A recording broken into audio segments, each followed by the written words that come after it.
বহরমপুরের ঐতিহ্যবাহী ভৈরব পুজোর বিসর্জনের শোভাযাত্রা। বহরমপুর শহরের খাগড়া এলাকায় ১৫০ বছর যাবৎ বাবা ভৈরবের পুজো হয়ে আসছে। বাবা ভৈরব মূলত শিবের একটি রূপ, যা ভৈরব রূপে পরিচিত। প্রতি বছর কার্তিক পুজোর দিন বহরমপুরের খাগড়া ভৈরবতলা মন্দিরে বাবা ভৈরবের পূজা অনুষ্ঠিত হয় জাঁকজমকপূর্ণভাবে। এবং এই বাবা বহরমপুরবাসী তথা মুর্শিদাবাদবাসীর কাছে খুবই জাগ্রত এবং অনেকে মনে করেন বাবা তাদের সমস্ত মনস্কামনা পূর্ণ করেছেন। বাবা ভৈরব এবছরে ১৫০তম বর্ষে পদার্পণ করল। বহরমপুর শহরের মোটামুটি সবাই এইটা আশা করে এবং সবাই মনে করেন আসেন বাইরে থেকে, এর তুলনা হয় না। ঠিক আছে, বাবা ভৈরবের জন্য সবাই এক বছরে অপেক্ষা করে যে বাবা ভৈরবের যখনই বেড়াক না কেন আমরা রান্না বাড়া ছেড়ে মোটামুটি আমরা এই গ্রামে যাব। এটা হলো বহরমপুর বাসী। আব্দুল হালদার। আজকের যে প্রসেশন হচ্ছে খুব সুন্দর হচ্ছে।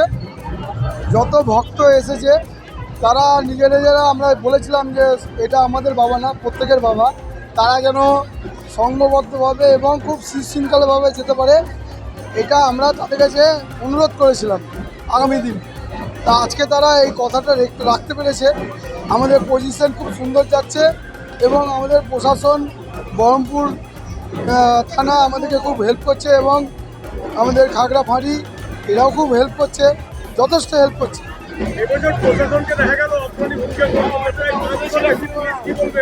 হ্যাঁ, আজকে যে বিভিন্ন জেলা থেকে পুলিশ প্রশাসন আমাদের এখানে দিয়েছে, এতে তাদেরকে খুবই সাধুবাদ জানাই, যেন আমাদের পজিশনটা খুব সুন্দরভাবে যেতে পারে।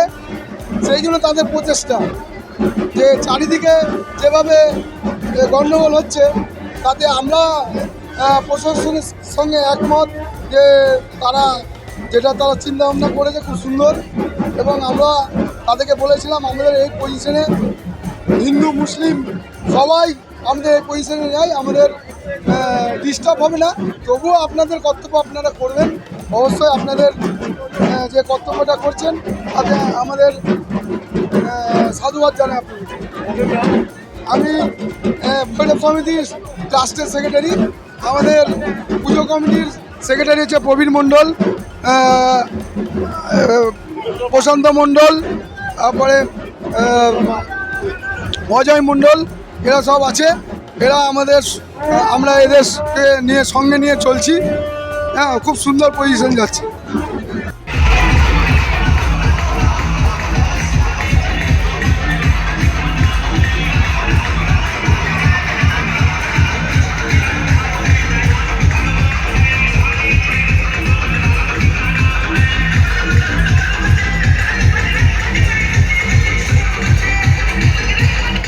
DJBS